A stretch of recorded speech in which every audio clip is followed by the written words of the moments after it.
ઓશો બીજું કોઈ નહીં. એક તમને જોવા માંગે, અમને રતી ના પોહાય, તમને ઠેહ પણ જોવાગે. આખું આખું વારી જવું તમારી એક સ્માઈલ માટે.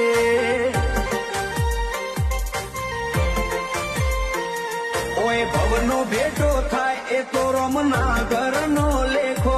લેણ દેણ વાળો લલાટ હશે તમારો ને મારો. ઓય ભવનો ભેટો થાય એ તો રમના ઘરનો લેખો. લેણ દેણ વાળો લલાટ હશે. મારા ભાઈબંધો પૂછે એના વિના જમનું જીવે છે. એ તો તને ભૂલીને જિંદગી જલસાથી જીવે છે. પણ હાલેલો દિલ જોઈ ના જાય.